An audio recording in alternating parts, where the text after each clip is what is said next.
Hello everyone, Chris here, and today we're going to be working on the embrace. So, there have been many videos online that talk about the action reaction or push and pull, and many different people talk about it in different way. I wanted us to go a little bit beyond that to see how, on body terms, working with the body itself. I'm not quite sure why we went black here. There we go. Working with the body itself, the shoulder axis, the connection between our hands and our shoulders, our hands and our ribs, the and how that translates into movement. I wanted us to see these things because they're things that you can practice alone. They will give you a great awareness of your body. It will help you understand the connection that is the basis of how is at the basis of how we develop as humans, and it will also help you understand how to be better partners in general. And this is for leaders and for followers. So, for a leader, it would be how you make a suggestion for a step and how you receive the response from your partner. And from a follower's perspective, it has to do with how you take that suggestion and you create the movement, but also how you give bodily feedback to your partner. So, better partners, nicer embraces, and more enjoyable dances. So, here we go.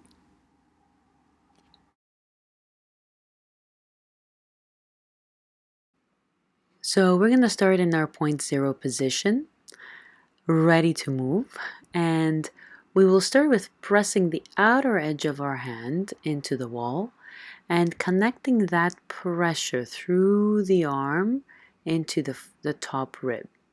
You will see that there is a slight rotation in my upper body, and I'm going to be showing you this exercise from a different perspective as well. What we're doing is we're basically going from the outer edge of our hand to the inner edge, going from one finger at a time. So we're adding we're adding a surface to the pressure, and as we're adding surface, we're making our way down from the top rib to the last, and you can see that the rotation every time is becoming bigger and bigger, which of course makes sense. But try to avoid tension, because knowing what you have to do will make you want to shift all the way over to that end stage. You want to use this almost like a stretch, and it will feel like that if you do it properly. It will feel like a wonderful stretch across the chest. So see how the rotation now is becoming bigger and bigger, and that's because the pressure from the hand is reaching deeper and lower into the body. And I'm trying not to let any points along the arm become limits or boundaries to that energy that is coming from that pressure that I'm creating. Here's another perspective. So finding point zero is very important. So not committing forward or back, left and right, but being in that ready mode. And you start from the outer edge, as we talked about, and you don't want to create any tension, like pressing away from the wall like I did just a second ago. Very gentle movement. See how gentle this is? It's very small, and it reaches all the way into the thumb, and you keep pressing away, and then you roll your way back to the outer edge. See that, my index finger is already lifting. And you do the same thing on the other side, and progressively, see how smooth this is. I'm not rushing to reach my thumb, basically. So progressively making my way in, and then reverting back to where I started from, progressively making my way in. And see now, the pinky can lift and come back to where I started from. Also, I want you to notice here in this perspective, you can see that it's not, there is also a slight side bend. We've talked about this before. In every rotation, there's a little bit of a side bend, and you want to let that happen. And we're not worried about the hips or what the feet are doing. We want to keep them free, relaxed from any tension. So try to find this smooth transition from the outer edge to the inner edge, like I'm doing here. And as you go, you will see that your reach, your twist will increase with time, but you don't want to rush to that stage.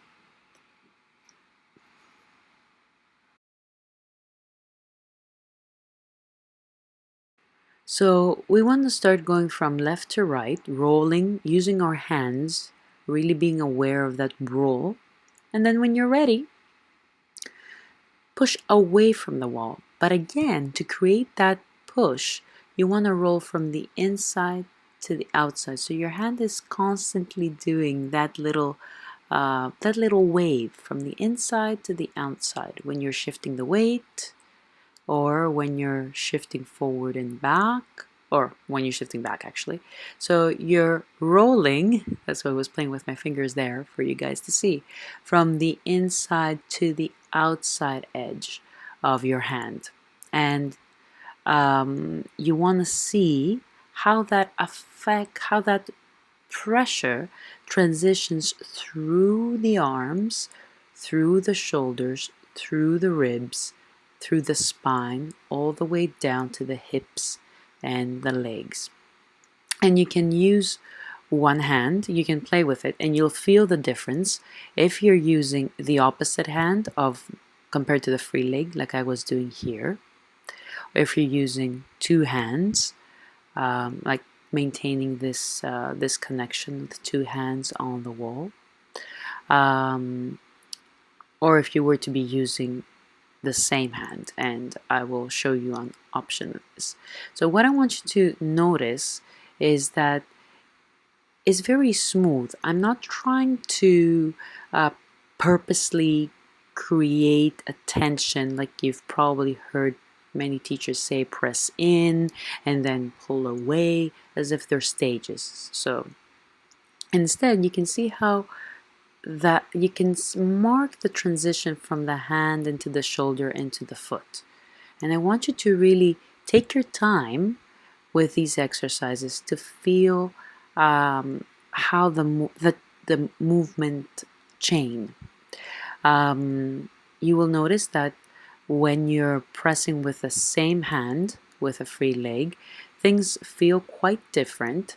Because it's a different kind of action when you're using the same side is more active compared to crisscrossing your body. But that's very, very valuable in understanding the dynamics in an embrace. So practice using the opposite hand, practice using the same hand, and most importantly, because when you're doing ochos, you have to try to find a nice good balance between the active hand and the supporting hand. And I'm not a supporter of one hand doing everything. So both need to be active, and by focusing on one hand and then the other will help you understand which serves you best.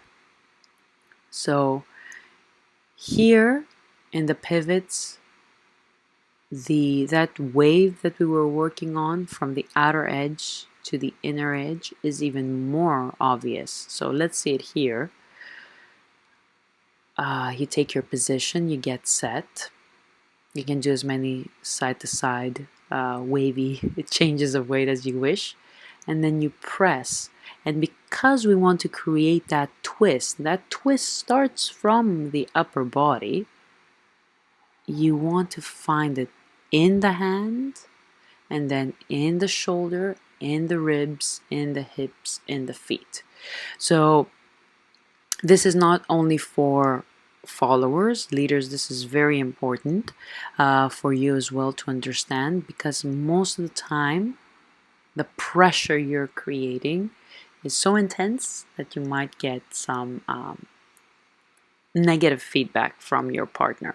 Knowing how to direct the pressure is highly important. So if you press with the other hand, well, guess what? It takes you in the opposite direction and you're doing a forward ocho. So that's what I was talking about before. Looking to find the best option for create the direction you want in your movement. One last thing that I would like you to notice, yeah, so I would like you to notice is the body. So like we talked about in the introductory exercise, you're not completely square. You can try and use muscle, of course. I honestly do not see any reason for that. However, you can definitely try to square off your shoulders so they're not to square off your body so it's not side bending like I'm doing here. However, I think it is in your best interest, if you want to keep a healthy body, if you allow for this little side bend that you can see it, especially in the views where I'm going towards the bar. So as you create that wave from the beginning of this video to this moment, just notice that the many different shapes that your body takes. They can come in handy in different movements in tango. So let's put everything together. Starting from a 0 position, you start to go from side to side, giving yourself time to find that wave from the hand, from the outer edge of the hand to the thumb. And then when you're ready, you can press straight back. You can do it two hands, or by dominating one hand. You can see where that takes you. So we're working on two things here, on that connection between hand, actually individual fingers, shoulder girdle, and ribs. So we're looking at that connection. And at the same time, we're looking at how, when one side is dominating, we can change and give direction to our movement. So it can be side to side, it can be a back step, back ocho, or a forward ocho. And in a different perspective, so you can see all these different options. This is how you would go from side to side, and you can see how my fingers are, playing a secret piano there. And try to avoid tension like this, just pushing away, and instead see how this becomes a lot smoother. Even when you do it with one hand, it becomes a lot smoother when you allow. See how that connected from the hand into the shoulder, into the body.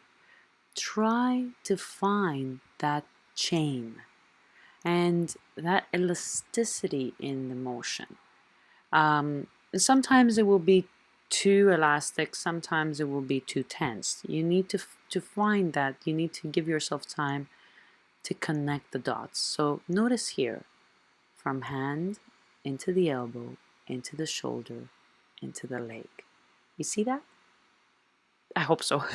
I tried my best, but there are going to be more videos on it, so if not, please send me a note. Try to see this connection in motion. Try to see that in the step itself, there is that subtle twist. And if we allow it to happen, things can become a lot softer, a lot smoother, and a lot more enjoyable while we're in control. Same thing happens here when we have two hands. So even in a two-hand situation, there is one hand, as you can see, that might be dominant. So that's the kind of action we want.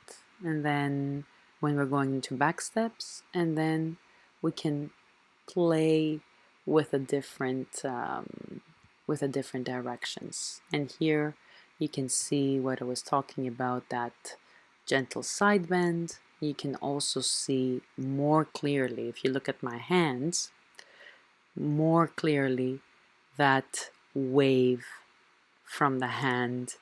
Like my fingers have spread now on the wall, and there's a constant pulse, if you notice.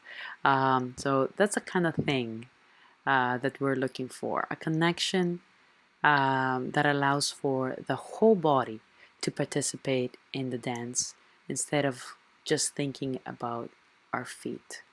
So try it out. Don't fall into this trap. Just showing you the wrong ones to help you be aware of this. Don't fall into the trap that makes you go into action-reaction mode. There is a lot more that we can learn as leaders or followers if we focus on using movement to communicate and really understand the movement chain, instead of saying you push and I push back, or you pull and I pull back and then I walk over. Action reaction is just the start.